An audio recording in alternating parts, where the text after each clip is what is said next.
السلام علیکم ورحمۃ اللہ وبرکاتہ۔ غم ہجر اور بلال رضی اللہ تعالیٰ عنہ۔ بسم اللہ الرحمن الرحیم۔ حضرت بلال حبشی رضی اللہ عنہ جب اسلام لے آئے تو آپ کو طرح طرح کی تکلیفیں دی جانے لگی۔ امیہ بن خلف جو مسلمانوں کا بدترین دشمن تھا، جس کے آپ غلام تھے، آپ کو سخت گرمی میں دوپہر کے وقت تپتی ہوئی ریت پر سیدھا لٹا کر ان کے سینے پر پتھر کی بڑی چٹان رکھ دیتا تھا تاکہ وہ ہل نہ سکے، اور کہتا تھا یا اسی حال میں مر جاؤ یا زندگی چاہتے ہو تو اسلام چھوڑ دو۔ مگر حضرت بلا بقول نشہ اسلام میں ایسے سرمست تھے کہ ان کے مصائب و عالم کی بالکل پرواہ نہ فرماتے۔ ظالم آپ کو رات کے وقت زنجیروں میں باندھ دیتے اور کوڑے مارتے، اور اگلے دن ان زخموں کو گرم زمین پر ڈال کر اور زیادہ زخمی کرتا ہے تاکہ بے قرار ہو کر اسلام سے پھر جائے یا تڑپ تڑپ کر مر جائے۔ مگر اللہ رے استقلال بلال کے آپ عشق حق میں ایسے سرشار تھے کہ عہد کے نعرے لگاتے اور یاد حق میں گویا یہی فرماتے تھے، حلق پر تیغ رہے، سینے پہ جلاد رہے، لب پہ یہ تیرا نام رہے، دل میں تیری یاد رہے۔ ایک دن حضرت صدیق اکبر رضی اللہ عنہ نے آپ کو اس حال میں دیکھا تو ان کو خرید کر آزاد کر دیا، اور آپ کو اس عشق و استقلال کا یہ صلہ ملا کہ آپ بارگاہ مصطفی کے مؤذن بنے، اور سفر و حضر میں ہمیشہ اذان کی خدمت انہی کے سپرد ہوتی تھی۔ یہ بیان ہم نے اسد الغابہ و حکایت الصحابہ صفحہ 12 سے لیا ہے۔ غم ہجر۔ حضرت بلال رضی اللہ عنہ کو حضور صلی اللہ تعالی علیہ وسلم سے بڑی محبت تھی۔ حضور صلی اللہ تعالی علیہ وسلم کا جب وصال ہو گیا تو آپ مدینہ کے گلیوں میں یہ کہتے پھرتے تھے کہ لوگوں، تم نے کہیں رسول اللہ کو دیکھا ہے؟ دیکھا ہے تو مجھے بھی دکھا دو، یا مجھے آپ کا پتہ بتا دو۔ پھر آپ اس غم ہجر میں مدینے کو چھوڑ کر ملک شام کے شہر لہب میں چلے گئے۔ 1 سال کے بعد آپ نے حضور صلی اللہ تعالی علیہ وسلم کو خواب میں دیکھا۔ حضور نے آپ سے فرمایا کہ اے بلال، تو نے ہم سے ملنا کیوں چھوڑ دیا؟ کیا تمہارا دل ہم سے ملنے کو نہیں چاہتا؟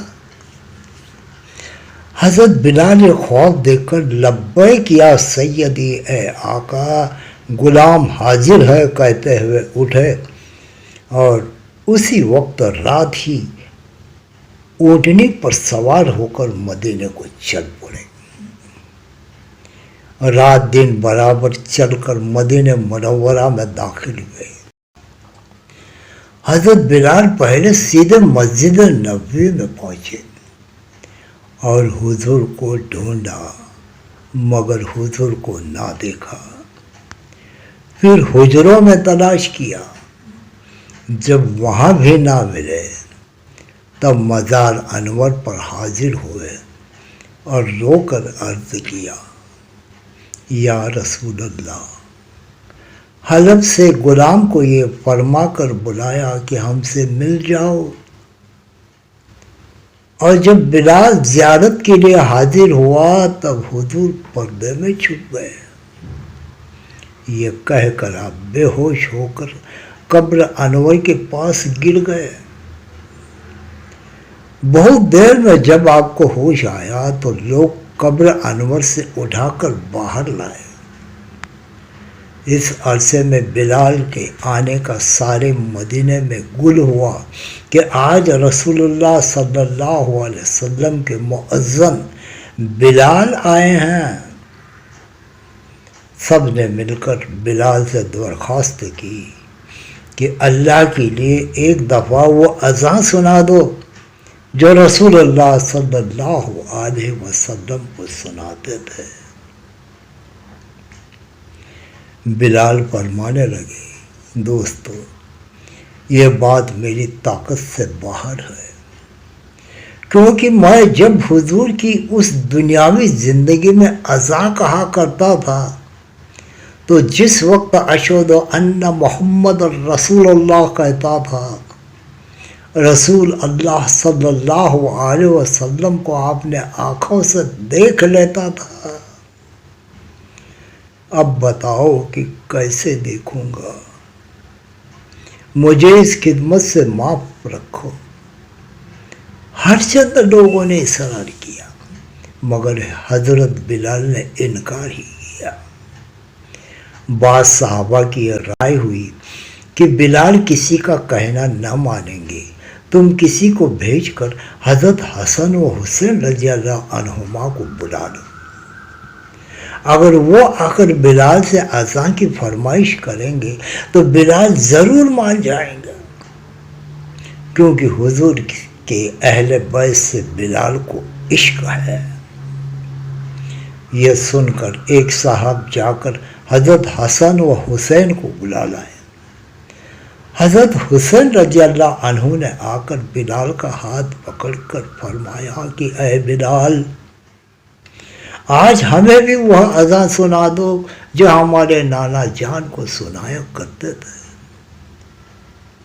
جب بلال نے امام حسین کو گود میں اٹھا کر کہا، تم میرے محبوب کے کلیجے کے ٹکڑے ہو، نبی کے باغ کے پھول ہو، جو تم کہو گے منظور کروں گا، تمہیں رنجیدہ نہ کروں گا کہ اس طرح حضور کے مزار کو رنج پہنچے گا۔ اور پھر فرمایا، حسین مجھے لے چلو، جہاں کہیں گے اذان وہ دوں گا۔ حضرت حسین نے حضرت بلال کا ہاتھ پکڑ کر آپ کو مسجد کی چھت پر کھڑا کر دیا۔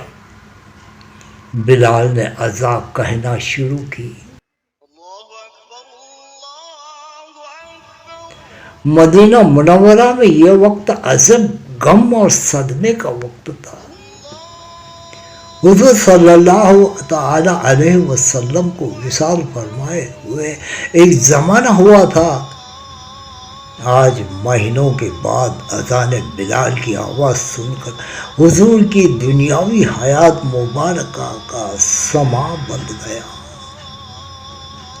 بلال کی آواز سن کر مدینہ منورہ کے بازار گلی کوچوں سے لوگ آ کر مسجد میں جمع ہوئے۔ ہر ایک شخص گھر سے نکل آیا۔ پردہ والی عورتیں پردے سے باہر آ گئی، اپنے بچوں کو ساتھ لائی۔ جس وقت بلال نے اشہد ان محمد رسول اللہ منہ سے نکالا، ہزارہا چیخیں ایک دم نکلی۔ اس وقت رونے کا کوئی ٹھکانہ نہ تھا۔ عورتیں روتی ہیں، ننھے منھے بچے اپنی ماؤں سے پوچھتے تھے کہ تم بتاؤ کہ بلال مؤذن رسول صلی اللہ علیہ وسلم تو آ گئے ہیں، مگر رسول اللہ صلی اللہ علیہ وسلم مدینے کب تشریف لائے؟ حضرت بلال نے جب اشہد ان محمد رسول اللہ منہ سے نکالا اور حضور کو آنکھوں سے نہ دیکھا تو حضور کے غم ہجر میں بے ہوش ہو کر گر گیا، اور بہت دیر کے بعد ہوش میں آ کر اٹھے اور روتے ہوئے ملک شام واپس چلے گئے۔ یہ بیان ہم نے مدارج النبوت صفحہ 236 جلد 2 سے لیا ہے۔ اس سے یہ سبق ملتا ہے کہ حضور صلی اللہ علیہ وسلم وصال شریف کے بعد زندہ ہیں اور اپنے چاہنے والوں کو شرف زیارت سے مشرف فرماتے ہیں، اور صحابہ اکرام رضوان اللہ علیہم و اجمعین کے ہر چھوٹے بڑے مرد و عورت کو حضور صلی اللہ تعالی علیہ وسلم سے بے حد محبت تھی، اور حضور صلی اللہ علیہ وسلم کا ذکر خیر سننے کے بعد سب بے چین رہتے تھے، اور صحابہ کے دل میں اہل بیت کی بڑی محبت تھی۔ جس دل پہ نگاہ لطف و کرم یا سید والا ہو جائے، اس دل پہ تصدق دنیا ہو، قربان زمانہ ہو جائے، مولا کا پیارا بن جائے، بندوں کا وہ مولا ہو جائے، جو آپ کے در پر آ بیٹھے، جو آپ کا بندہ ہو جائے۔ آمین ثم آمین۔ اللہ حافظ۔